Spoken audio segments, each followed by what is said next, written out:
take a deep breath, take the higher road. That's what they always say, as if they know the way. They won't take it from me. But don't ever doubt yourself, 'cause life ain't just a dream. You make your own, so kick and scream. The people will act with a never-ending force. You never had the chance, so what you waiting for? The day has come, my friend, 'cause this is war. It's time and this is war.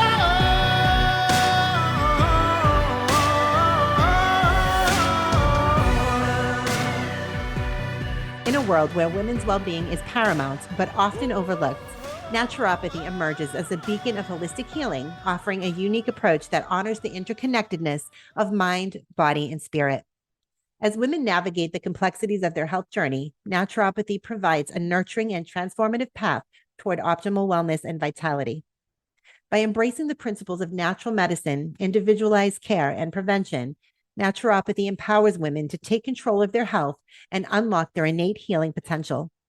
From menstrual irregularities and hormonal imbalances to reproductive health and menopausal transitions, naturopathy offers a comprehensive toolkit of gentle yet effective therapies to address the unique needs of women at every stage of life. By integrating botanical medicine, nutrition, lifestyle modifications, and mind-body practices, naturopathic practitioners work collaboratively with women to restore balance, promote resilience, and foster a deep sense of well-being. In this next hour, we will explore the transformative power of naturopathy in enhancing women's health, celebrating the innate wisdom of the female body, and embracing a holistic approach to healing and thriving. You're listening to Nurses Out Loud on America Out Loud Talk Radio. I'm your host, Nurse Kimberly Overton. Before we get started today, I do want to encourage our listeners, if you have questions or comments, or perhaps you want to share your own experiences with what you're seeing on the front lines of healthcare, you can now submit those to us by sending them directly to nurses@americaoutloud.com. We will be featuring your questions and comments every Friday on a special Q&A episode with the nurses. We encourage all of you to engage in the battle and find your voice in this fight. But until you are able to do that, we will continue to be that voice for you. Joining me today is naturopathic practitioner, Dr. Ashani Patel. Her journey to naturopathic medicine started when she was in her 20s. She found herself at a crossroads in life where she felt as if she had exhausted all of her health options and was looking for hope to understand her hormones deeper. Each day brought her new surprises, both good and bad, and her body was constantly adapting to these to the best of its ability. However, nothing helped. It wasn't until she started to nourish her body and establish the key foundations of her health. At this point, she realized that naturopathic medicine taught her how to live her life optimally. She believes that with commitment, education, and encouragement, the body can repair itself back to a state of sustainable health and wellness. Dr. Patel utilizes a combination of traditional medicine with evidence-based medicine to help her clients put all the puzzle pieces together and fill in the gaps to determine the root cause of their health concerns. Her goal is to work collaboratively to determine the root cause, create a personalized treatment plan, and prevent disease. Dr. Patel, thank you so much for being here today. It's such a pleasure being here, Kim, and I'm just so excited for our radio broadcast today. I know, I'm very excited to have you on, and I love it, the fact that, your pretty much your goal and your mission really mirrors what we're doing with Remnant Healthcare. And I think that, and that's how we connected. We did connect through Remnant, and just your goal, your mission is just the mirror image of what we're trying to do and put out into the world, getting that functional medicine, natural health, root cause approach to health and healing is so, so important. And creating that personalized treatment plan is what we strive to do, because as you know, healthcare is not one size fits all. We are all very unique. What works for one may not work for another. And then, of course, preventing disease, which, I think a lot of traditional medicine is more so, being on defense rather than offense. And we really need to flip the script on that, because traditional medicine is typically more disease management, symptom management, versus getting to the root cause and eradicating it. Would you agree? Yeah, no, absolutely, Kim. And you know what? And that's why I wanted to collaborate with you as well, because your amazing company, your vision and your mission aligns with my values, right? And we both really just want to provide that education, that knowledge, and just help people feel empowered over their health. And that's what makes the world a better place and what makes people feel healthier too, inside and out. Exactly. And it's so important too for nurses. Like, as for myself, I was very allopathically trained as a nurse. Many nurses are. So I Hmm. think it's important that we have these avenues that we can retrain nurses, if you will. I had to go in, I took courses in functional medicine. I do plan to take courses in naturopathy as well. So I'm very excited, and I think it's so important to be able to give nurses, this other perspective. I knew coming out of COVID, which was very eye-opening to me, having worked the 2.5 to 3 years throughout the pandemic. A lot was revealed to me during that time about how broken the system is. Hmm. And I've always noticed, I've been in 28 years, so I've known long before COVID really just kind of really shined a light on what was happening.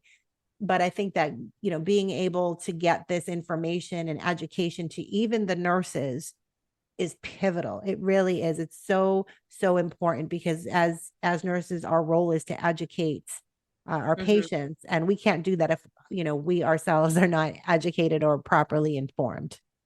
Yeah, no, absolutely, Kim. And it's like what they say, like knowledge is power, right? And with that power, we're able to make such a big difference in the world. And not only nurses, but other healthcare practitioners are on the front line, right? They're Yep. interacting with patients. They're really just helping them feel like their best selves. They understand their health history. And the more knowledge they have, the greater impact they can make on their patients' lives. So Yeah, absolutely. that's so true. And that's why originally had started the company as Remnant Nursing. And then we decided to pivot and rebrand to Remnant Healthcare, because it is about more than nurses. It's about all of these practitioners coming together for best patient outcomes. And we all have to work collaboratively as a team in order to make that happen. So you're 100% correct there. I do want to just to have, if you would you please elaborate for the listeners, was there a pivotal moment? We mentioned in your introduction that in your 20s, that's what led you to explore naturopathic medicine as a path towards understanding your own health, hormones, and everything that was going on with you. But was there a pivotal moment that kind of sent you down that rabbit hole, if you will? Yeah, no, it's a really great question. So yeah, like throughout my entire life, I've always struggled with hormonal issues. So I've had really bad hormonal acne, I've had irregular periods and period pain, and I was always like digging into things when I was younger, but I didn't know where to dig. And I guess it wasn't until when I actually was researching about naturopathic medicine and I went to the open house of CCNM, which is my postgraduate school where I study naturopathic medicine in Toronto. And it was there when I went into the open house, and everything they were talking about just aligned with me. They were saying things along the lines of determining the root cause, looking at your lifestyle, optimizing your health, preventing disease or worsening of your conditions. And that's when I realized I'm like, okay, these symptoms are a sign that my body is under distress and it's out of balance, and I need to dig deep. So that's when I started to dig into this whole rabbit hole of, okay, like let me research, let me start researching things that could be affecting my hormones, things that could be contributing factors to my acne.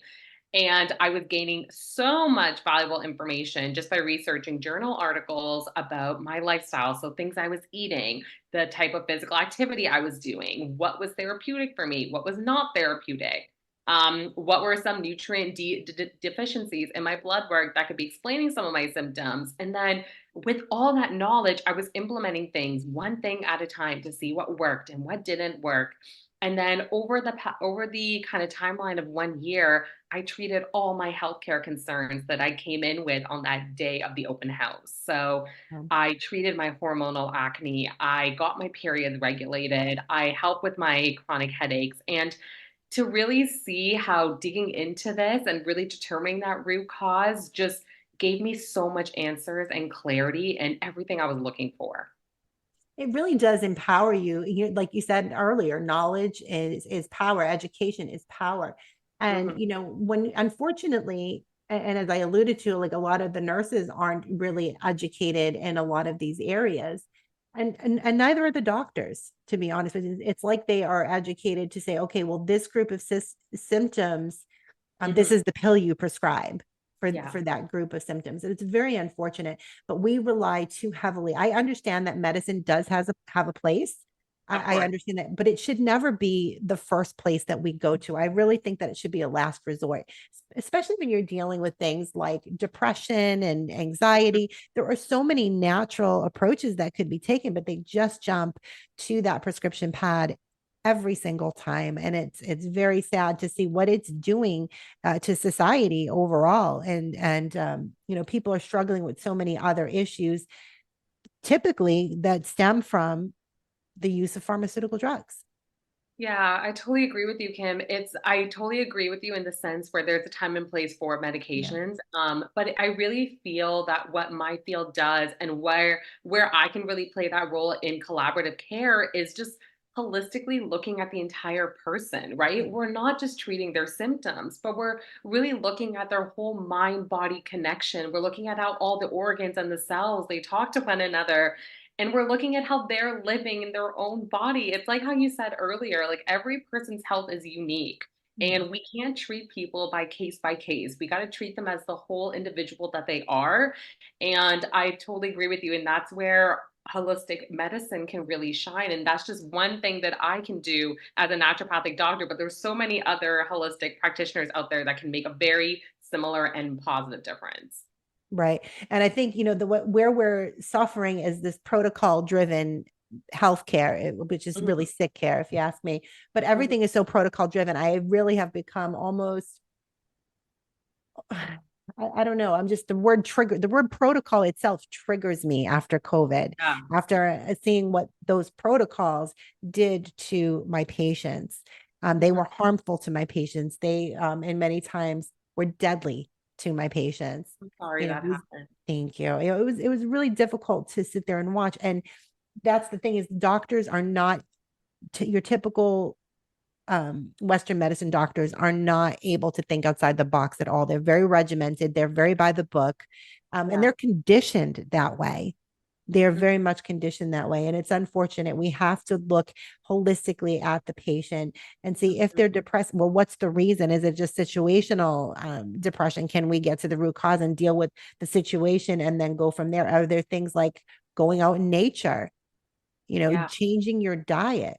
And I Mhm. say this all the time. I was an ICU nurse, and it was very depressing, even pre-COVID, to me that about 85 to 90% of everything that we saw come through the doors of the ICU was preventable with simple lifestyle modifications. And it was very depressing to see kind of, the end of poor choices, the end of people's poor Yeah. choices, and really not being able to do anything to reverse that from where I was sitting. And that's what was so frustrating to me. Yeah. I do have a question about, so there's naturopathy, and then there's homeopathy, and then there's functional medicine. There's all of these Yeah. kind of different holistic modalities. And I feel like somebody like myself, who again, very allopathically trained, or just the general public who may not Mhm. have a real good understanding, these are not all the same, right? These are all different No. approaches. Can you kind Yeah, of no, maybe touch on absolutely. that? No, no, no, no, absolutely. So in the like there's many different holistic practitioners out there. And you're right. Like in terms of if I'm comparing naturopathy with homeopathy, so homeopathic medicine is a type of alternative medicine. And naturopathic medicine is also a specific type of alternative medicine that's not conventional care. Even though we can use homeopathy as one of our treatment options, homeopathic practitioners are are very diverse trained into homeopathic medicine. And they involve finding specific remedies that match the person's picture and really stimulate the body's natural healing abilities. And with naturopathic medicine, we definitely take that functional medicine approach of looking at the mind body connection, holistic medicine, the entire body. And homeopathic medicine is just one of the treatment options that we can provide, in addition to many others, such as Chinese medicine, herbal medicine, and even lifestyle changes. Yeah. I think most people just kind of lump them all together, Yeah, no, and they totally, they don't totally. understand the difference. So yeah, I think it's really important. And I know that we have an educational platform that we are launching with Remnant. And I know that we've talked to you about possibly doing some courses on Absolutely. naturopathy. And I'm so excited about that because we really want the different diverse holistic modalities, because again, not no two patients are going to be the same. And what are your thoughts about using homeopathy and naturopathy together? Do you think that there's a place for that, or do you think it's better to kind of separate the two and not use them complementary to one another? No, I think there is a time to use both of them at the same time and together in different patient scenarios and cases as well. Homeopathy, I have personally used for a few pediatric complaints as well, which it can be very helpful for. I've used it also for adults, and I've seen it improve their quality of life. In addition to other modalities that I can give as a naturopathic doctor, so I have helped treat pediatric concerns such as colic with homeopathy, and I've even used lifestyle changes, specific like physical movements, supporting gut health with dietary changes. So I think it can be a great addition in working collaboratively with what I do to just help patients feel better. But again, it really just depends on what the patient's goals are and really addressing what they feel, what the root cause is, and also what they feel comfortable with and what's realistic to them. Right. Yeah. And it's so important to take all of those things into consideration. Again, when you're looking at a patient holistically, and not just as, a number or a disease. I feel like a lot of times we address patients as their disease instead of Yeah. as the person that with many dimensions and many different layers that we really have to peel back to figure out what's going on, what's causing this dysfunction. When people start coming in with symptoms, you're right, disease is already set in at that point. Mhm. So we really need to get people to start working on preventative health versus okay, now there's something going on. When you start having symptoms, that's your warning sign, but your disease is already present in the body by that time. Not to say that it can't be reversed, but we'd like to Mhm. stay ahead of the game, I feel like, in many ways.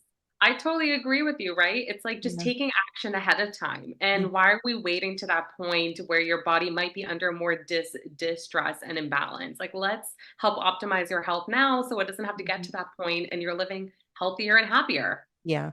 And I really sometimes feel like a little bit of a hypocrite when I say these things, because honestly, I mean, and I say this often as well, that, as nurses, we're not the healthiest. Many nurses are not healthy. We are among the unhealthiest in the population, interestingly enough.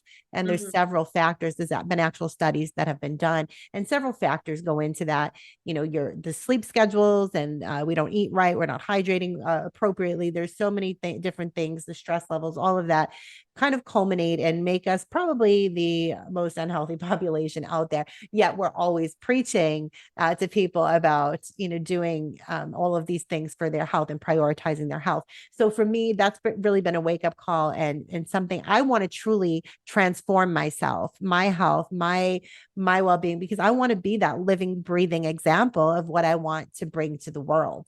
I don't want to Yeah. sit there and say, do as I say, not as I do, and sit here and be Mm. unhealthy and, preach to others to live their best life when I'm not doing the same.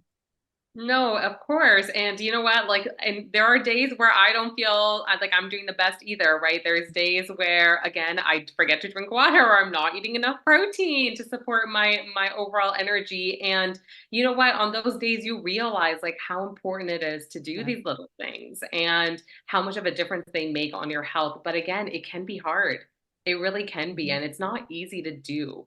But what I really preach with all of my patients is that take it one step at a time, right? And listen to your body and really just make sure that whatever you're doing is realistic for you. That's really key Mhm. when you're trying to optimize your health, is because with something that works for your lifestyle is going to be different from what something works for another person's lifestyle. And you got to find what works for you to help you feel like you have balance again. Yeah, absolutely. And I think it really makes a difference. Just the simple dietary changes. And I've made some Yeah. recently.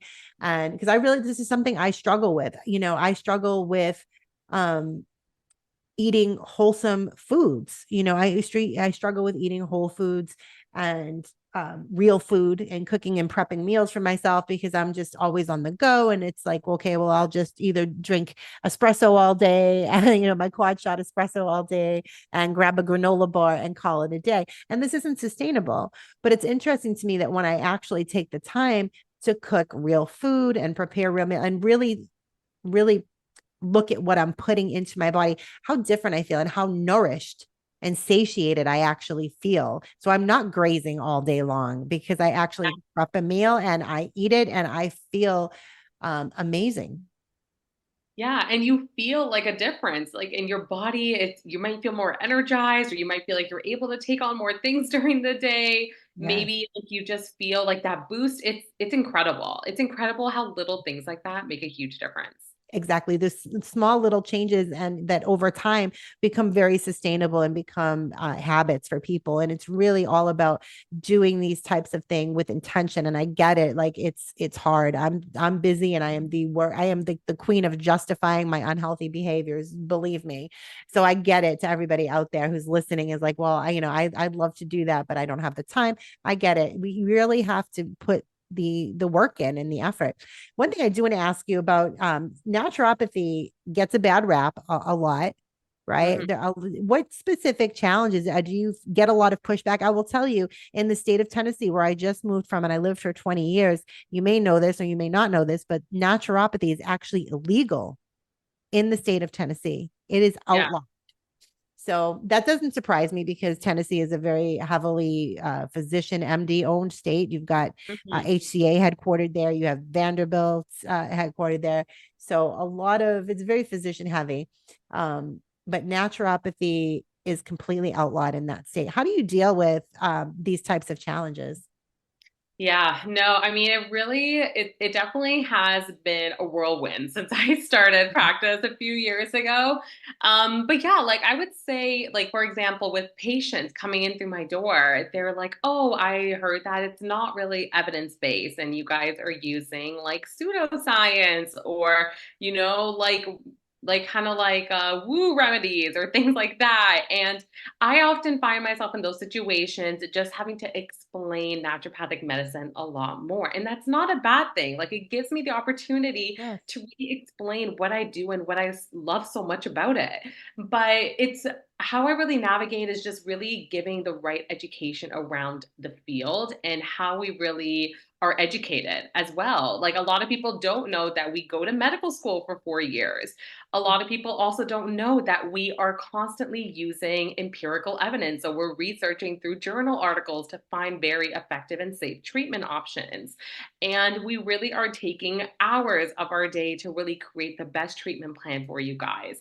When I'm communicating with medical doctors, for example, sometimes it can be great where they're open to talking and collaborating with me. Again, it's a little bit different in Ontario compared to Tennessee. Yeah. Um, but I do find there are some medical doctors who are very open to understanding my point of view and collaborating, where I do have other medical doctors who are not as open. And again, I never am forceful, but I just put myself in those situations where I'm like, you know what? I'm seeing your patient and I would love to work with you in optimizing their care. And if they do want to reach out to me, I'm always 100% open to talk and then work together. But I in these kind of situations, I just really make sure that I'm putting myself out there. I'm being respectful, and I'm really just providing as much education as I can around the field, what I do and what my intentions are. Yeah, I think that's a great approach, and to not so much be on the defensive and feeling that you have to defend Mhm. naturopathy, but just and I take that approach with everything that I do because you really have to meet people where they are on their journey. Like when you start Yeah. pushing things on people, I mean, they just shut down. So you really Mhm. need to have that more openness. And I love what you're talking about collaborating, with the medical doctors and seeing how you guys can work together to optimize because sometimes it is truly a combination of Western medicine and more traditional, For sure. natural options. And I think that there's certainly no harm in that. Um, but before we get where we're going to be taking a break shortly, but before we get to that, I just want to kind of talk a little bit more about, what type of I guess just what influences your treatment strategies and your patient-centered philosophy? Yeah, are you asking in terms of like what things I take into account in terms of when I'm creating treatment plans for my patients? Correct. Yes.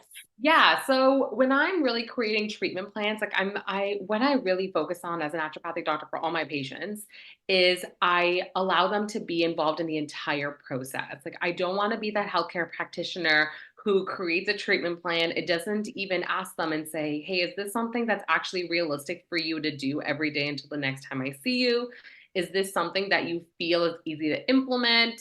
Do you feel happy with adding these changes in? Do you feel hopeful about it?" Like I'm asking my patients with every recommendation I'm giving them, how do they feel about it?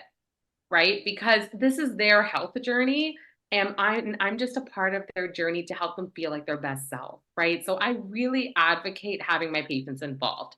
That's number one. And then what else I'm taking into account as well is just their culture and their living environment, their support system. Do they have, as I'm giving them all these lifestyle changes and all these things to incorporate in their treatment plan, I'm like, do you have someone there to help you throughout this process? So, for example, if I'm telling them that, all right, so we agreed on going to the gym downstairs for 15 minutes on Monday and Tuesday. Okay, can your husband watch the kids for 15 minutes in the morning? So making sure that everyone on their team is also on board with the treatment plan as well, because in order to help them feel like they can accomplish all of the goals that we set, they need to make sure that they have the time and the support to do that. So these are some of the key things I do take into account, and also asking them like what worked for them and what didn't work. Because patients that come into my office, they often have already tried doing self prescribing on their own. Yeah. So maybe they have done a Google search and being like, okay, like what supplement should I take? Or I had a friend that tried this supplement for their menopause and it worked for them. So I'm going to take it. So I'm really taking into account also on their past history of trying treatment. So what worked, what didn't work, what did they find helpful, what they didn't find helpful, what they like taking, like is supplements easier or is lifestyle changes easier. So this really just allows me to create a very personalized approach. And that's what I really dedicate in my practice is personalization, realistic as That- well. That's amazing. And you mentioned you are based in Ontario. You're in Yes, Canada. yes, Okay. I'm right in Toronto. Awesome. Now, are you able to see clients anywhere, or are you like kind of stuck just seeing patients in your specific area? I'm not sure how that kind of licensure works. Yeah, no, no, Or no, for sure. So license.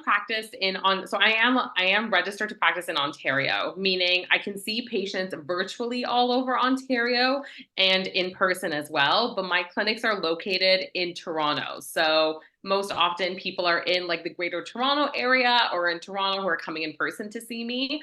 But I do have patients in like Northern Ontario who I see on video as well. So as long as they're in Ontario, I can see them. Okay. So you're not able to see clients in the US Unfortunately, at this no. point. Well, we'll need to talk about having you come on board with Remnant because you know the PMA is a Yeah, completely different structure. So 100%. that is a completely different structure. So we'll have to talk more about that because you're amazing. I mean, I've talked to you at great length a couple of times now, and I'm Oh, just amazed by your dedication and your passion.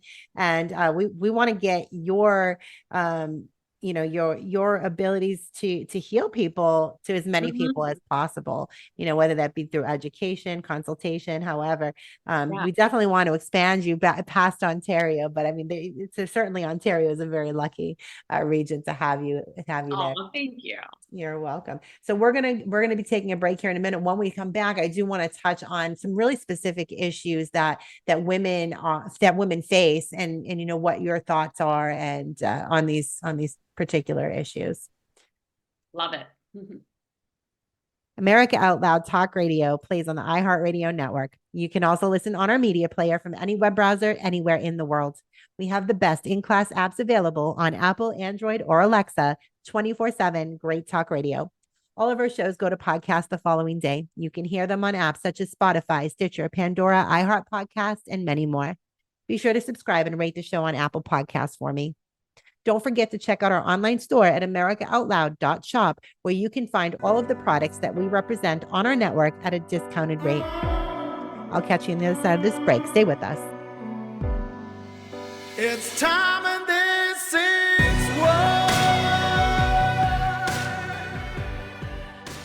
86 million of us suffer from the silent killer, high cholesterol. Left unattended, we are at risk for heart attacks and strokes. Meet HealRight, the ready-to-eat bar that lowers cholesterol naturally in just 8 weeks without the side effects of statins. Go to healright.com/outloud and use code OUTLOUD for 20% off your first order.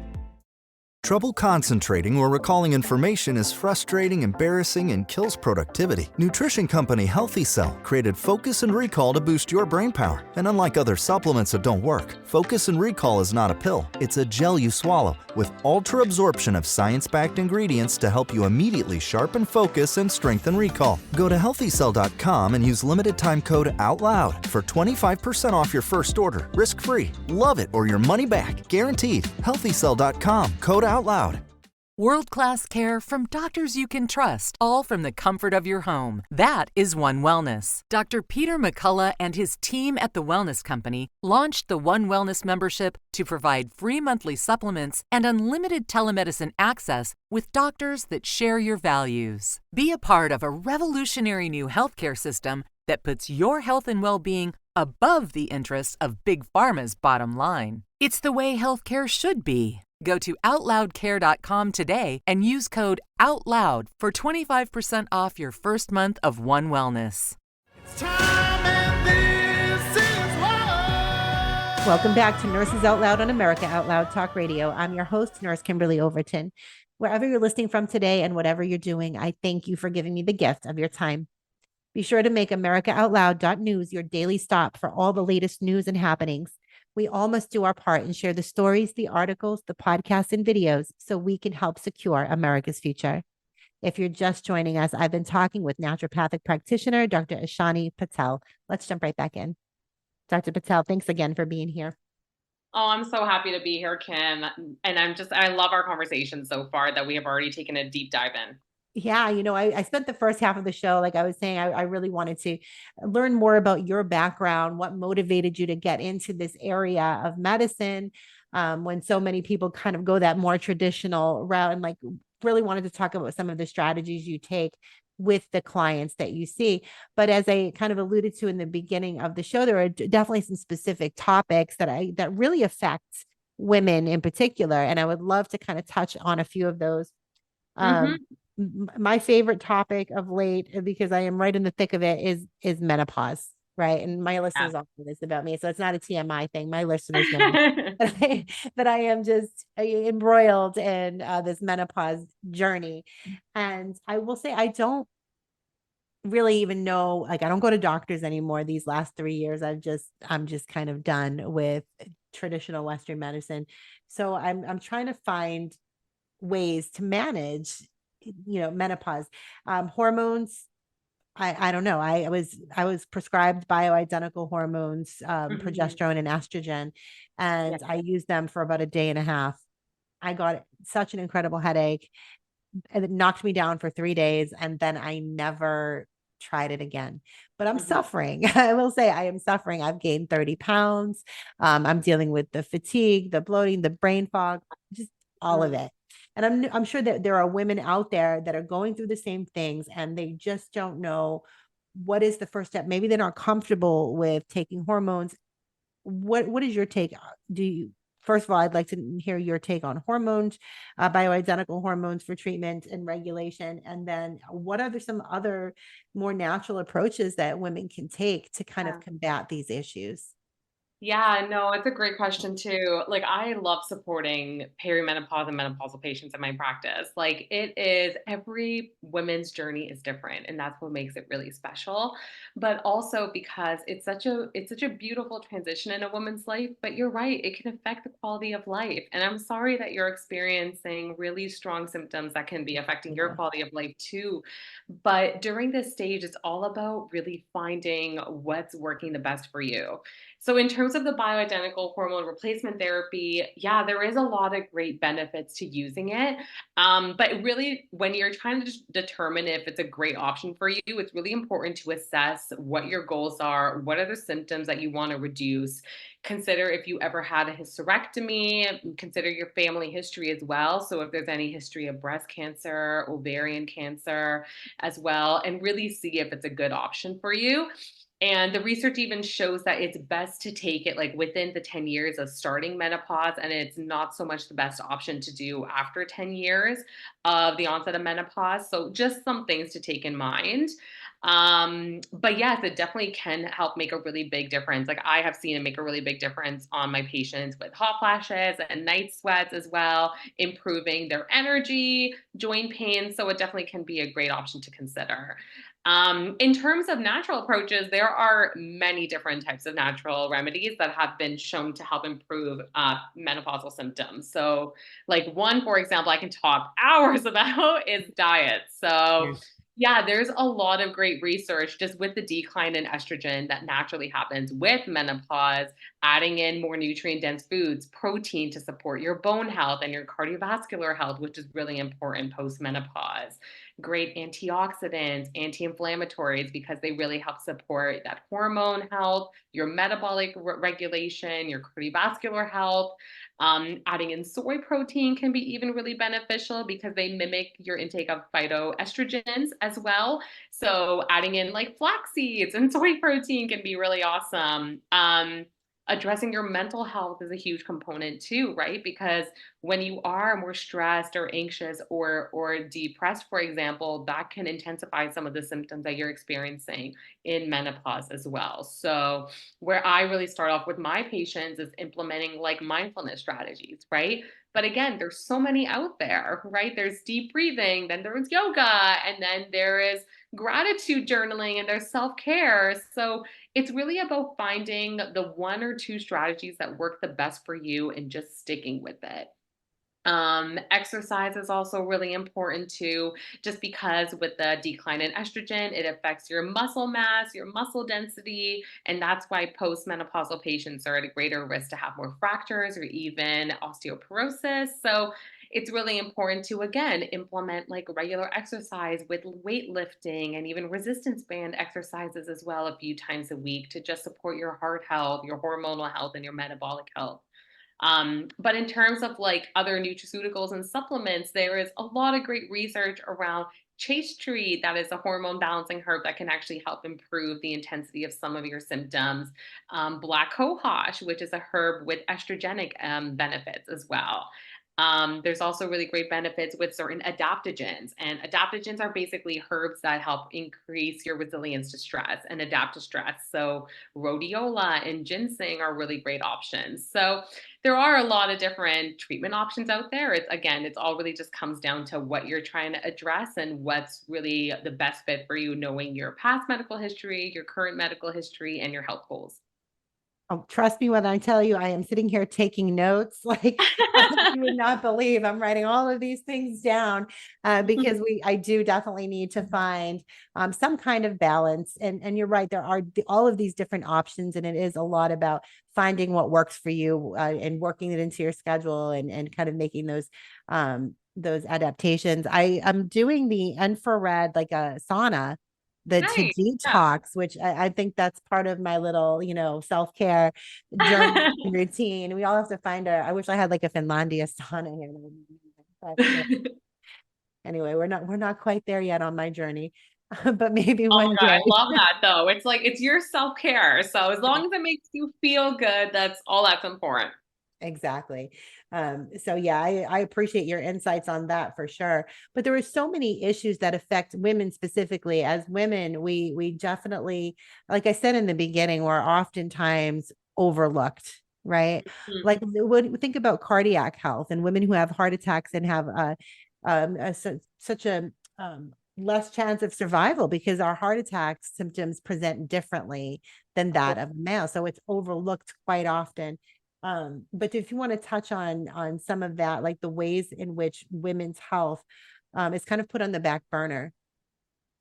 Yeah, no, totally. I'm a living example of that, right? Like when I was growing up, I just felt like my needs just weren't being fully addressed by healthcare practitioners, Yeah. and it was unfortunate, right? And it wasn't just me. I saw my family friends who have autoimmune conditions, who have chronic conditions such as diabetes and hypertension, hypothyroidism, and I saw that these women in my family who were just not getting the answers that they wanted compared to males in the family who had very similar health concerns. And that's what really got me into the field in the first place, is that women deserve equal quality healthcare, and why are they not getting it?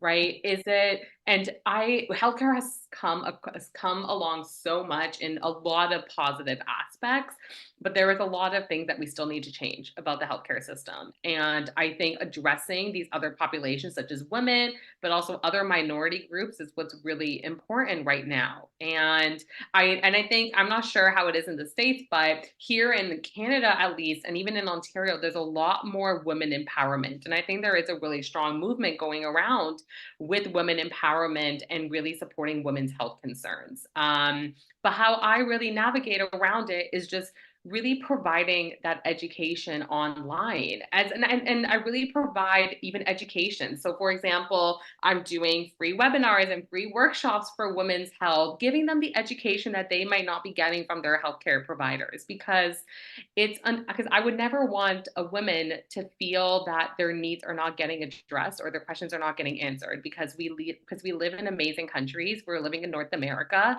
and we all deserve a right to live Yeah. our healthy lives. So I really just try to do as much as I can in my field in providing free education as much as possible, and really just collaborating with women around the communities. So I host my own networking sessions. I have personal and professional relationships with a lot of women in my area. And I make myself available as well. So I give my personal information, I give my email, because if they have any questions, you can ask me. That is totally okay. Like, I want to be that person for you. And if my answers to maybe one or two questions makes a difference for you, I'm going to feel so happy and grateful. That's amazing. And I'll tell you, I think as women, a lot of times we do this to ourselves too, right? We actually put Mhm, ourselves on the back burner because as mhm. wives, as mothers, as we're always looking out for everyone else. And we just have that tendency to put ourselves last in a lot of situations. So we have to take some accountability for that too, and really have to start prioritizing our own needs. And we cannot pour from an empty cup. And I say that all the time. And same thing with nurses. We try to care so much for others, and we're very naturally empathetic. But we've got to be able to prioritize our own health and our own needs, because we cannot take care of others if we're not fully nourished and taking care in every way, mind, body, spirit, if we are not taking care of ourselves. Yeah, Kim, and that reminds me of an analogy that I use in my practice so much with all of the moms and the women that I see in my practice, is that women are the soil, Yes. right? You're the soil that nourish your entire family, and your family are the branches. They're the branches, they're the roots, they're the trunk, they're the leaves. And if the soil is not getting nourished with the water and the sunlight and the food that it needs to thrive, the tree is not going to be able to grow, right? And you're completely right. Women put themselves on the back burner, right? They work so hard and they care so much and they love with all their heart, which makes us so special as women. But in order to help your families thrive and be healthy and help you feel like you're helping the people around you, you got to feel great too. And I feel like when I really preach that in my practice, women just feel validated, and they feel like they're able to take that first step on their health journey when someone's on their side. That's an amazing analogy. Absolutely love. I love that. I love Mhm. that. And it's so true. It's 100% true. And women are the soil that really does. If we're not nourished, we cannot nourish and grow our families the way that we want to. So it's so important for women to take that step and lead by example, and by starting to live their healthiest life as well. So some of the other issues, and one of the big ones for me, digestive issues, like all roads lead to the gut. We know Yeah. all roads lead to the gut. All disease starts there. So if you would touch a little bit on specifically to women, the types of digestive issues that women are dealing with and how to resolve those. Yeah, no, gut health is massive. It is huge. It's like how they say, right? The gut is the second brain, right, of the body, because our gut talks to every single system and many different cells of the body. So it's so important to nourish. In terms of women's health, like they even show that there's a lot more research of digestive conditions in women. So IBS, for example, is really common to see in women compared to males. And there is a lot of research that maybe these are due to hormonal changes, right, with one's menstrual cycle.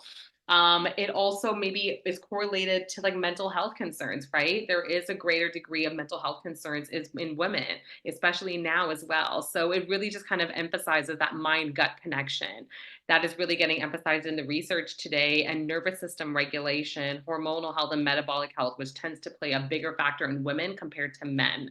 And yeah, with my approach with gut health is actually one of the biggest and one of the first places I look with a lot of my health concerns, because with all the research that I've been doing, the gut is kind of linked to every condition, to be honest, where I have been doing the research. It's linked to neuroendocrine conditions, to psychological, to psychiatric, to the list goes on. And it really just the cornerstone of everything about health.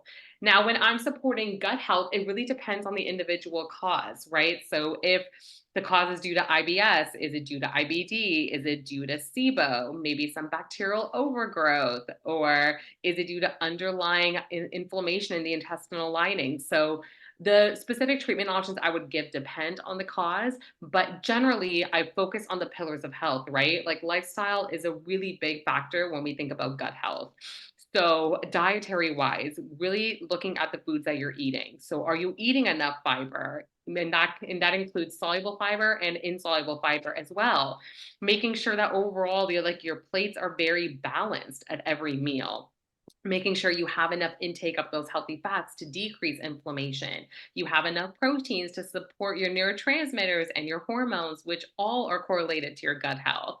And also, as I mentioned, having adequate fiber as well to just promote regular bowel movements and just help make sure that your gut is not as inflamed and is just helping it stay regular.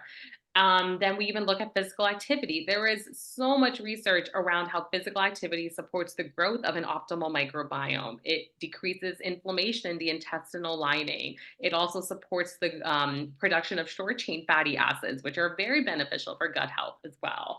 And then we even look into stress, right, with the mind gut connection, how having chronic stress and chronic anxiety, it disrupts your HPA axis dysregulation, which can affect more inflammation in your gut. It can affect microbiome dysbiosis. It can cause more inflammation. And all of this can play a factor in your gut health as well. And then even your sleep, right? Your sleep is where you heal. And if you do have underlying inflammation, that is where it really can be beneficial with your gut health, because sleep is where your body is restoring and really eliminating all the damage that could be in your tissues and your cells that could have happened over the day. In terms of other treatment options, like I have used acupuncture in my practice to even support gut health, which has been amazing for my patients. But I've even used like personalized supplementation and nutraceuticals as well. So there is a lot of great benefits on even magnesium to help support regular bowel movements and even be really indicative in cases of chronic stress and anxiety where people lose more magnesium. So you need to replenish that in the body.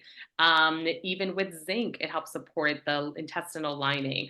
L-glutamine is getting a lot of rave nowadays on TikTok and social media, because it really helps heal that gut lining and supports an optimal microbiome.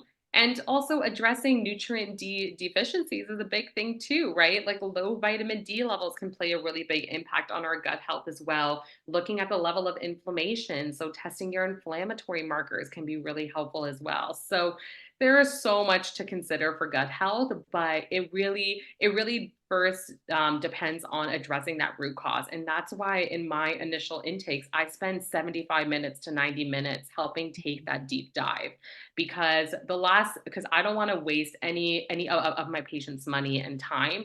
I really want to make sure that if we're taking this deep dive, they're leaving with an answer on what we think is that root cause. And then we're implementing a plan that's really going to target that cause and that's realistic.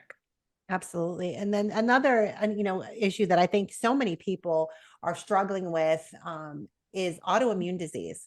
Hmm. That's a huge one. That's a huge one. Yeah. And we talked a little bit over the break, and I have very strong feelings now about vaccines. I was very pro-vaccine my entire life, my entire nursing career, always very pro-vaccine. But what a lot of people don't realize about nurses is that we don't get very much education, right? We don't get much education on vaccines at all, other than safe, effective, and necessary. And we kind of just go with that, trusting that everything is as they say it is.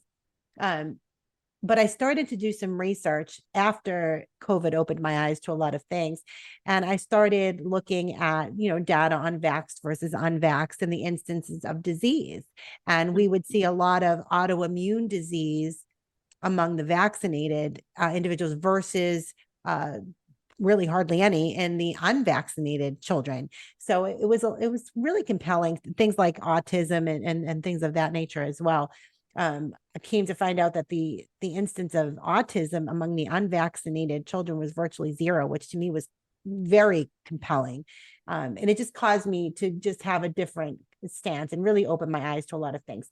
But so I came, this is my personal opinion, and I came to this kind of decision. I mean, it's not based on any data. This is just me just spouting what, anecdotally, I start to feel like, are we all just vaccine injured on some level? And we just never connected the dots. I suffer from autoimmune disease. And as I started looking back, my autoimmune issues started within 6 months of that 3 series Hep B that I got when I entered into healthcare. So now I'm like kind of tracing back everything and wondering, is there a connection there? Will I ever know? Probably not. But that's kind of where I'm at. Just Hmm. that's where I'm at. And for myself personally, I won't receive another vaccine as long as I live after everything that I have seen over these last 3 to 4 years. But I want to kind of hear your take on everything I just said, and with in particular with the autoimmune disease. Yeah, no, and first and foremost, Kim, I just want to say I'm sorry that you experienced that as well. Thank Because you. I completely understand. I have family members who have chronic autoimmune conditions, and I have seen it affect their quality of life. So I'm sorry that it definitely affected your quality of life, especially getting the the Hep B ones that you received. In terms of my approach with vaccines, yes, there is a lot of research out there in terms of how vaccines can be beneficial in terms of eradicating, especially life threatening infections that can definitely affect your quality of life and just even increase your likelihood to actually pass away as well due to those illnesses. However, there is a lot of stuff that we also don't know about vaccines, and that's what makes research really incomplete at this moment as well in certain aspects, is that we still have so much to learn, and that's with science in general. There is always something new to learn each day. And with vaccines, what I often recommend to my patients, if they ever have any questions about if they should take a certain one or not, or even for children, if they should even consider giving their children even vaccines as well, is that, you know what, I want you to dive into your own independent research. I Right. want you to look at the research yourself, dive deep, really get an understanding on vaccines and how they can be beneficial or where we need more research about them, and make the informed choice. Because my goal is to just give them that education and let them make that choice on their own. Right. And also what works best for them too, right? Because my beliefs are going to be based on my lifestyle and my beliefs when I grew up as well. And that may not fit someone else. So I want them to make that choice for themselves. In terms of autoimmunity, so I do have a clinical focus in autoimmunity in my practice. And I love supporting this population because I think it is an unaddressed population in conventional medical care. I have seen family members struggle with autoimmunity my whole life. And that's what made me motivated to go into this field in the first place, was because I want to make an impact on the people that I care about. And if I'm able to help them feel better, I can help other patients feel better too, because I know that their needs are not getting addressed by the conventional medical care system. Yeah. Now, with autoimmunity, that involves an overstimulation of your immune system. So, when your immune system gets overstimulated, it starts attacking its own tissues and cells in the body.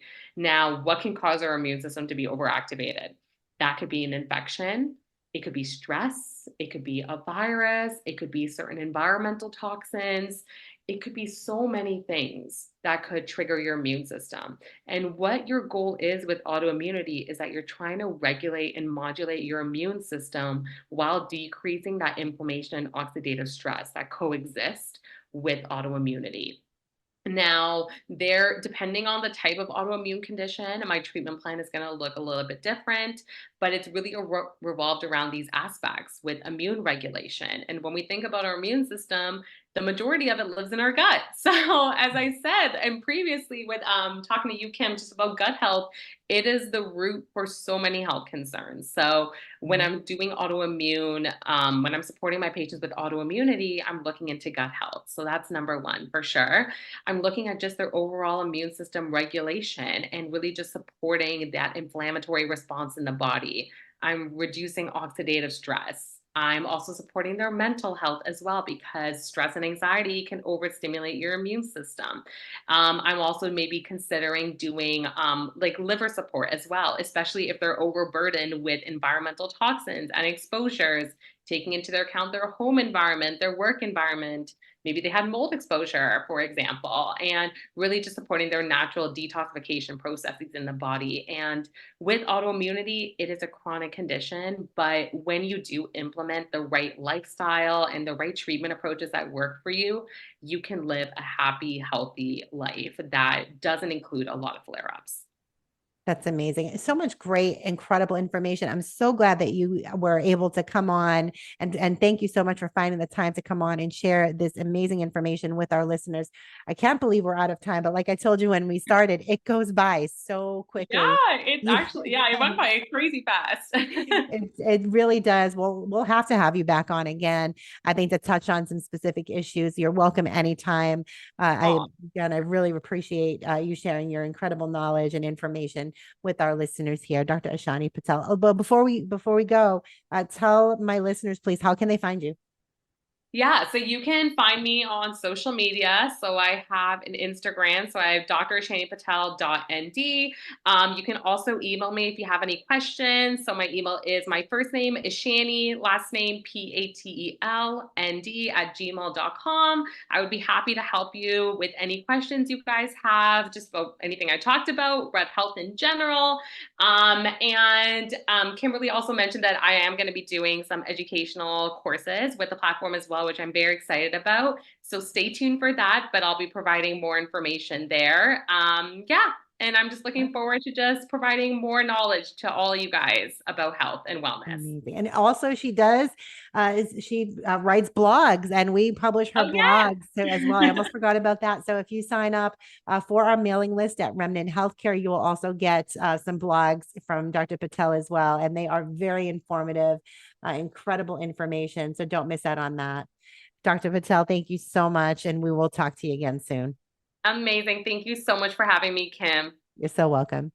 That is all the time that we have for today, friends. But remember, we are here on the air 5 days a week, Monday through Friday at 10 a.m. Eastern.